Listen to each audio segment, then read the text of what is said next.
Discuss the difference between allergic and vasomotor rhinitis. तो हम इसको पहले अलग अलग डिस्कस करेंगे, दैट इज एलर्जिक राइनाइटिस को और वैसोमोटर राइनाइटिस को।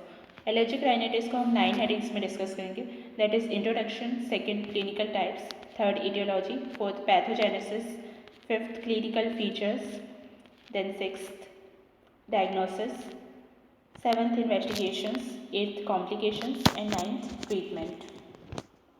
तो स्टार्ट करते हैं। इंट्रोडक्शन क्या है allergic rhinitis? IgE mediated immunological response होता है एलर्जिक राइनाइटिस नेजल म्यूकोसा का। एयरबॉर्न एलर्जेंस के अगेंस्ट ये रेस्पॉन्स होता है और ये कैरेक्टराइज्ड रहता है नेजल डिस्चार्ज से, नेजल ऑब्स्ट्रक्शन से, स्नीजिंग से और नोज इचिंग से। देन क्लिनिकल टाइप्स क्या होता है एलर्जिक राइनाइटिस के? सीजनल होता है एक और दूसरा पेरिनियल होता है। तो सीजनल होता है जिसमें सिम्टम्स अपीयर होते हैं एक पर्टिकुलर सीज़न में, जब पोलन्स एक पर्टिकुलर प्लांट के एक्टिव रहते हैं, और पेरिनियल सिम्टम्स प्रेजेंट रहते हैं पूरे ईयर में। नाउ सेकेंड इटियोलॉजी क्या होती है? एक तो इनहेलेंट एलर्जेंस होता है और दूसरा जेनेटिक प्रीडिस्पोजिशन होता है। तो फर्स्ट इनहेलेंट एलर्जेंस में दो टाइप्स के आते हैं, फर्स्ट इज सीजनल एलर्जेंस और दूसरा पेरिनियल एलर्जेंस। तो सीजनल एलर्जेंस में आते हैं ट्रीज, ग्रासेस, वीड्स, ये सब के एलर्जेंस, और ये जोग्राफिकली वेरी करते हैं। पेरिनियल एलर्जेंस में क्या आते हैं? मोल्ड्स आते हैं, dust mites, cockroaches, danders. Dust में क्या इंक्लूड होगा? Dust mite, insect parts, fibres, animal danders, ये सब। Beddings, mattresses, pillows, carpets, upholstery में ये सब डस्ट माइट्स आ जाते हैं। Now second genetic predisposition. अभी चिल्ड्रन में एलर्जी को डेवलप करने के 20 और 47% चांसेस होते हैं रिस्पेक्टिवली। अगर एक पेरेंट अफेक्टेड है ना तो 20% चांसेस होंगे, और दूसरा दोनों पेरेंट्स अगर अफेक्टेड है तो 47% चांसेस होते हैं। नाउ फोर्थ है पैथोजेनेसिस। तो पैथोजेनेसिस में 9 पॉइंट्स आएंगे। फर्स्ट है स्पेसिफिक आईजी एंटीबॉडी प्रोडक्शन होता है, सेकेंड एंटीबॉडी का फिक्सेशन होता है, तो एंटीबॉडी का फिक्सेशन हो जाएगा। देन ब्लड बेसोफिल्स में और टिश्यू मास सेल्स में उसका फिक्सेशन हो जाएगा एफसी एंड के थ्रू। तो एंटीबॉडी का प्रोडक्शन कैसे होगा? इनहेल्ड एनर्जेंस प्रोड्यूस करेंगे ना फर्स्ट पॉइंट पे, जेनेटिकली प्रीडिस्पोज्ड इंडिविजुअल्स में।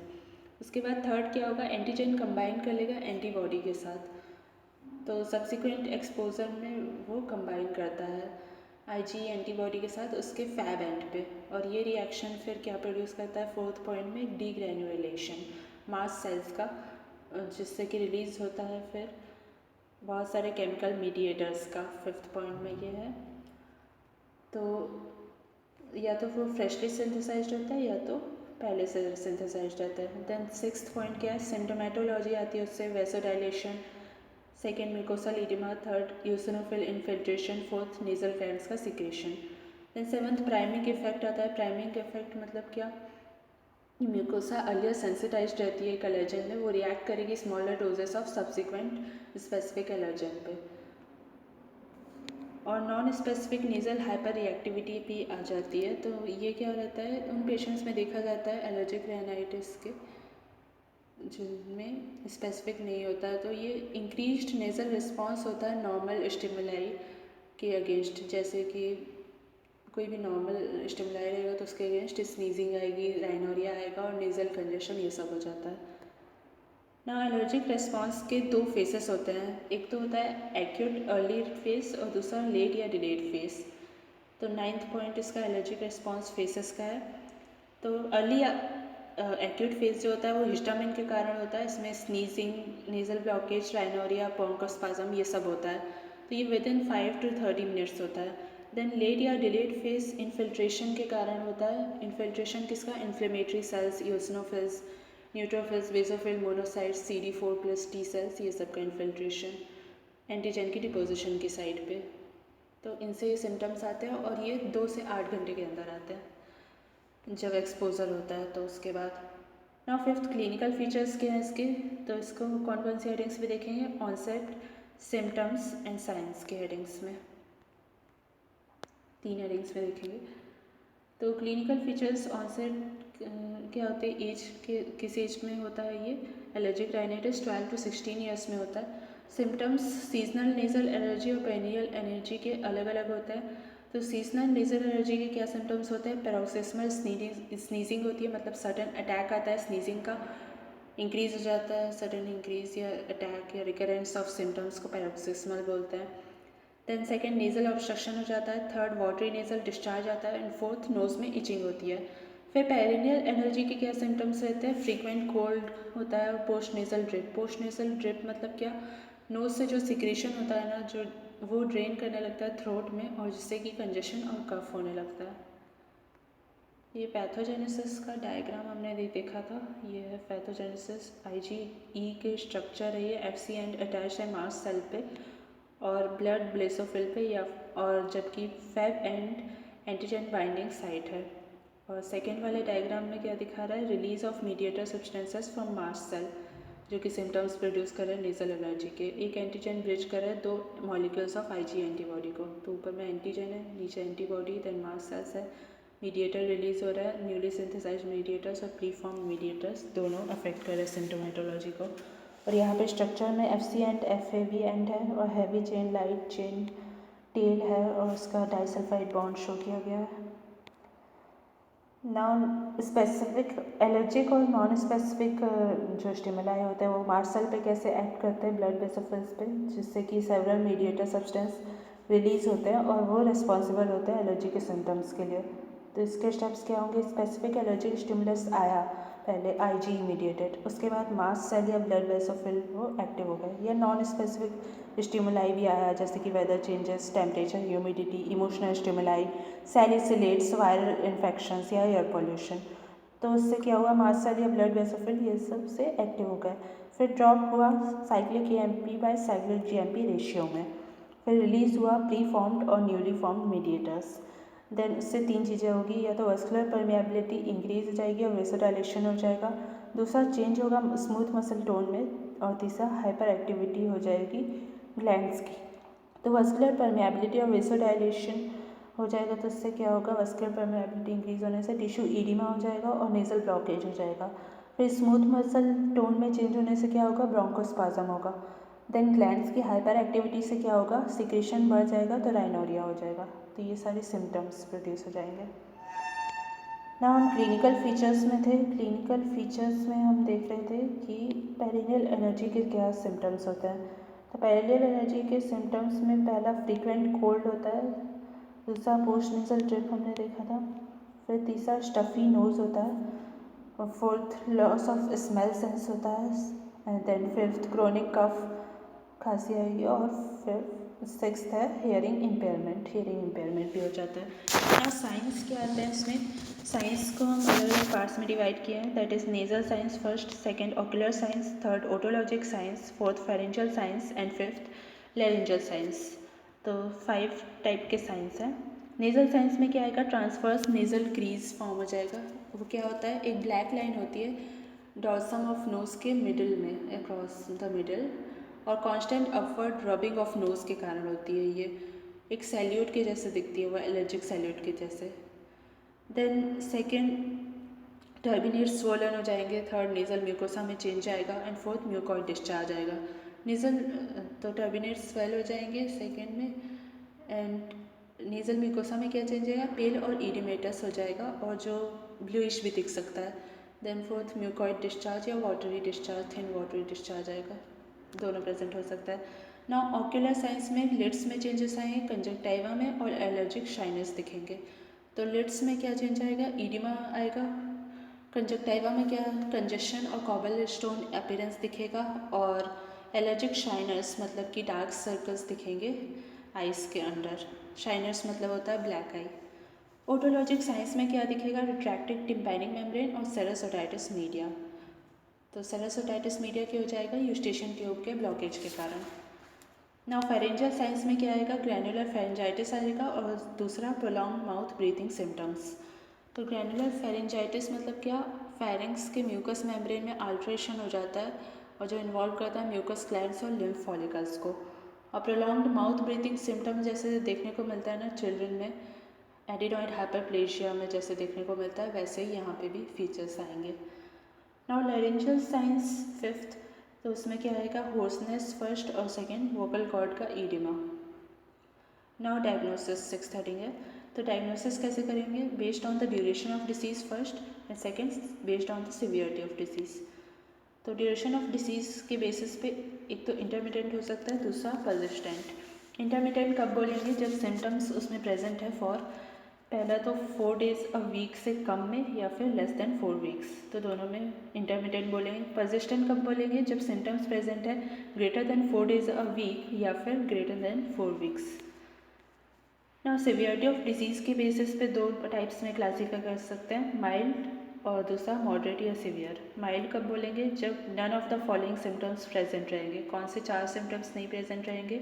स्लीप डिस्टर्बेंस नहीं होगा, डेली एक्टिविटी का इम्पेयरमेंट नहीं होगा, स्कूल या वर्क का इम्पेयरमेंट नहीं होगा और ट्रबलसम सिम्टम्स नहीं रहेंगे। मॉडरेट या सिवियर कब बोलेंगे? जब ये जो चारों सिम्टम्स हैं उनमें से एक या उससे ज़्यादा प्रेजेंट रहेगा। नाउ 7th हेडिंग है इन्वेस्टिगेशंस। इन्वेस्टिगेशंस क्या करेंगे? 5 हेडिंग्स में देखेंगे। फर्स्ट तो है TLC DLC, second nasal smear, third skin test, fourth RAST and fifth nasal provocation test. तो first total and differential count करते हैं। इसमें क्या दिखता है? पेरिफेरल इयोसिनोफिलिया दिखता है। ये लेकिन इनकन्सिस्टेंट फाइंडिंग है, ऐसा हमेशा नहीं दिखता है। देन नेजल स्मीयर में इयोसिनोफिलिया दिखेगा। आफ्टर नेजल चैलेंज टेस्ट करते हैं इसको हम, और नियर्स 3 हेडिंग्स में देखेंगे। तो लार्ज नंबर ऑफ इयोसिनोफिल्स दिखता है नेजल स्मीयर में, और ये किस टाइम पे लेते हैं हम? नेजल चैलेंज टेस्ट जब होता है ना तो उसके बाद लेते हैं, या फिर क्लिनिकली एक्टिव डिसीज़ के टाइम पे लेते हैं। नेजल इयोसिनोफिलिया ना कुछ नॉन एलर्जिक राइनाइटिस के केस में भी दिखता है, जैसे कि नियर्स में। नियर्स मतलब क्या? Non allergic rhinitis with eosinophilia syndrome. Now third skin test है। Skin test skin prick test आता है इसमें, और स्पेसिफिक IgE मेजरमेंट्स आते हैं। तो ये दो चीज़ें आती हैं इसमें।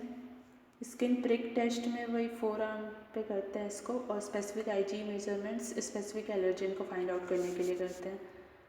फॉल्स पॉजिटिव फॉल्स नेगेटिव भी बहुत रिजल्ट्स आते हैं इसमें, इसलिए कोरिलेट करना ज़रूरी होता है इनको क्लिनिकल सिम्टम्स से। नाउ फोर्थ टेस्ट है RAST, that is radio allergosorbent test. इसमें ये एक इन विट्रो टेस्ट है और मेज़र करता है स्पेसिफिक IgE एंटीबॉडी कंसनट्रेशन को पेशेंट के सिरम में। नाउ फिफ्थ है नेजल प्रोवोकेशन टेस्ट। इसमें क्या करते हैं कि चैलेंज करते हैं नेजल ग्लूकोसा को एक स्मॉल अमाउंट ऑफ एलर्जन से, जो कि टूथपिक के एंड पे रखा जाता है और पेशेंट को स्निफ करने के लिए बोला जाता है दोनों नॉस्ट्रल में, और ऑब्जर्व करते हैं अगर एलर्जी सिम्टम्स रिप्रोड्यूस होते हैं तो। अभी तो वैसे ज़्यादा अच्छी टेक्निक्स अवेलेबल है तो हम नहीं करते हैं। नाउ 8th है कॉम्प्लिकेशंस। कॉम्प्लिकेशंस क्या हो सकते हैं नेजल एलर्जी के? Recurrent sinusitis, second nasal polypi, third serous otitis media, fourth orthodontic problems and fifth bronchial asthma. तो फर्स्ट रिकरेंट साइनाइटिस, ये हो सकता है साइनस ऑस्टिया के ऑब्स्ट्रक्शन के कारण। सेकेंड नेजल पॉलिपी बहुत कम होता है, 2% केसेस में होता है। Third serous otitis media. Fourth orthodontic problems, मतलब कि वो ब्रांच होती है ऑर्थोडोंटिक जो कि डेंटिस्ट्री में एक ब्रांच होती है जो डील करती है इरेगुलरिटीज़ ऑफ टीथ के साथ, जैसे कि मैल ऑक्लूजन और उनके करेक्शन के साथ ब्रेसेस से जो करते हैं। देन फिफ्थ कॉम्प्लिकेशन है ब्रोंकियल अस्थमा का। देन 9th हेडिंग है ब्रोंकियल अस्थमा वैसे क्यों हो जाता है? 4 टाइम्स ज़्यादा रिस्क होती है ब्रोंकियल अस्थमा की पेशेंट्स को।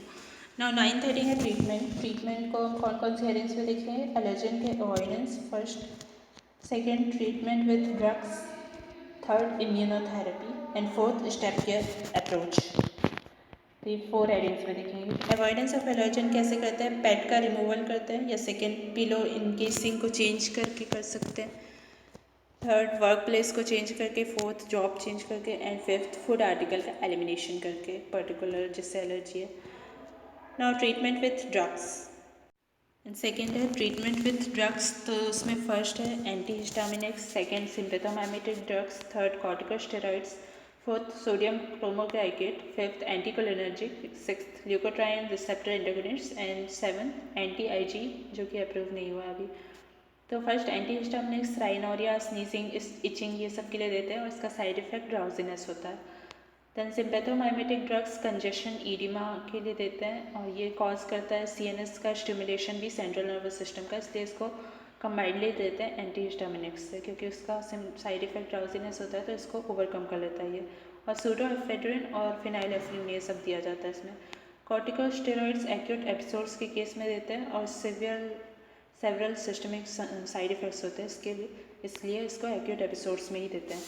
Now fourth, sodium cromoglycate prevent करता है डीग्रेनुलेशन को और ये नेज़ल ड्रॉप के फॉर्म में दिया जाता है।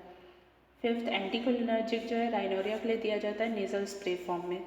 सिक्स्थ, ल्यूकोट्राइन रिसेप्टर एंटीगोनिट्स जो है उसमें मोंटेल्यूकास्ट, पैनल्यूकास्ट और ज़ाफिरल्यूकास्ट आता है। ये ब्लॉक करता है सिस्टिनिल ल्यूकोट्राइन टाइप रिसेप्टर्स को और वेल टॉलरेटेड होते हैं। एंटी-आईजी अभी अप्रूव नहीं है इसके लिए। नाउ थर्ड, इम्यूनोथेरेपी के इंडिकेशंस क्या होते हैं और ये डिसकंटिन्यू कब किया जाता है। इम्यूनोथेरेपी का इंडिकेशन में अगर ट्रीटमेंट फेल हो जाता है तब करते हैं और इनटॉलरेबल साइड इफ़ेक्ट्स आते हैं तब करते हैं। डिसकंटिन्यू कर दिया जाता है अगर कोई क्लिनिकल इम्प्रूवमेंट नहीं होता है तो। स्टेप केयर अप्रोच है एक जो रेकमेंड करते हैं, दैट इज़ पहले ओरल एंटीहिस्टामिनिक्स देते हैं इंटरमिटेंट फॉर्म के केस में। सेकेंड, इंट्रानेसल कॉर्टिकोस्टेरॉइड्स देते हैं मॉडरेट फॉर्म के केस में। Third, intranasal corticosteroids plus oral non sedative antihistaminics देते हैं सीवियर केसेस में। Then fourth, intranasal corticosteroids plus oral non sedative antihistaminics देंगे, उसके साथ ओरल स्टेरॉइड्स देंगे और इम्यूनोथेरेपी देंगे सीवियर और परसिस्टेंट सिम्टम्स है तब। देन फिफ्थ, इंट्रानेसल डीकंजेस्टेंस देंगे नेज़ल ऑब्स्ट्रक्शन अगर परसिस्ट कर रहा है तो। देन एलर्जन और इरिटेंट्स को सारे फॉर्म्स में अवॉइड ही करते हैं। देन वैसोमोटर एनेचर्स में क्या है, introduction, pathogenesis, clinical features, science, complications and treatment, 5 headings है इसकी। तो vasomotor rhinitis non allergic rhinitis होता है जो कि क्लिनिकली सिमुलेट करता है नेज़ल एलर्जी को। इसमें सिम्टम्स होते हैं नेज़ल ऑब्स्ट्रक्शन के, राइनारिया के और स्नीजिंग के, और ये condition through out year persist करती है। नेज़ल एलर्जी के टेस्ट इसमें नेगेटिव आते हैं ना। पैथोजेनेसिस कैसे होता है, नेज़ल म्यूकोसा का वस्कुलेचर वैसा होता है जिससे कि स्मूथ मसल सराउंड करती है उसमें, और अगर सिंपैथेटिक स्टिमुलेशन हो जाता है तो उसका श्रिंकेज हो जाता है म्यूकोसा का, जबकि पैरासिम्पैथेटिक स्टिमुलेशन से उसका वेसोडाइलेशन और एंगॉर्जमेंट हो जाता है। एएनएस सिस्टम भी इसमें इन्वॉल्व होता है, हाइपोथैलेमस के अंडर होता है, इसलिए इमोशंस भी इसमें प्ले करती है रोल ना। हाइपर रिएक्टिव नेज़ल म्यूकोसा भी हो जाता है इसमें, और सेवरल नॉन स्पेसिफिक स्टिमुलाई के अगेंस्ट हो जाता है जैसे कि टेम्परेचर चेंज, ह्यूमिडिटी, ये सब के अगेंस्ट, अमाउंट्स ऑफ डस्ट के अगेंस्ट। क्लिनिकल फीचर्स क्या होते हैं इसमें, सिम्टम्स और साइंस के अंडर रहेंगे। सिम्टम्स पैरोक्सिस्मल स्नीजिंग होता है, एक्सेसिव राइनोरिया होता है, बहुत ज़्यादा राइनोरिया, नेज़ल डिस्चार्ज आता है, नेज़ल ऑब्स्ट्रक्शन भी हो जाता है और पोस्ट नेज़ल ड्रिप भी हो जाएगा इसमें ना। साइंस के आएंगे, नेज़ल म्यूकोसा ओवर टर्बिनेट्स जो रहती है वो कंजेस्टेड और हाइपरट्रॉफिक हो जाती है। कॉम्प्लिकेशंस क्या है इसके, हाइपरट्रॉफिक राइनाइटिस और साइनसाइटिस।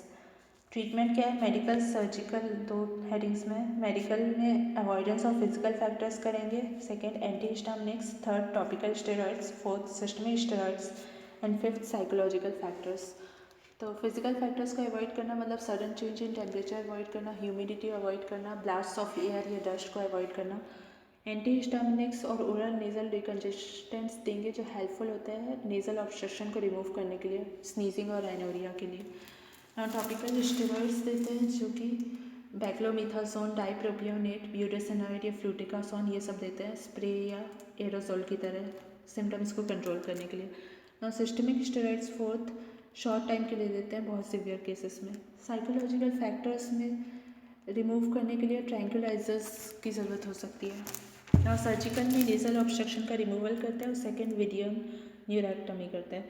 नेज़ल ऑब्स्ट्रक्शन के रिमूवल के लिए नेज़ल टर्मिनेट के साइज़ को कम करते हैं और एसोसिएटेड कॉज का ट्रीटमेंट करते हैं। देन विडियन न्यूरेक्टमी क्यों करते हैं, क्योंकि विडियन नर्व जो है पैरासिम्पैथेटिक सप्लाई देती है उसको, नोज़ को, तो एक्सेसिव राइनोरिया अगर होता है तो वो रिलीव किया जा सकता है पैरासिम्पैथेटिक सीक्रेटोमोटर फाइबर्स को कट करके, यानी कि वही विडियन नर्व की न्यूरेक्टमी करके।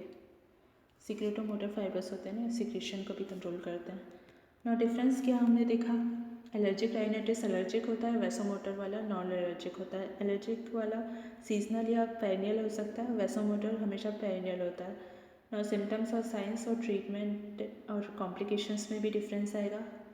एंड सिक्स्थ डिफरेंस क्या हो जाएगा, इम्यून सिस्टम इन्वॉल्व रहता है एलर्जिक में, जबकि वैसोमोटर में पैरासिम्पैथेटिक, सिम्पैथेटिक और ऑटोनोमिक नर्वस सिस्टम इन्वॉल्व रहता है। सो ये था difference between allergic and vasomotor rhinitis. Thanks for watching.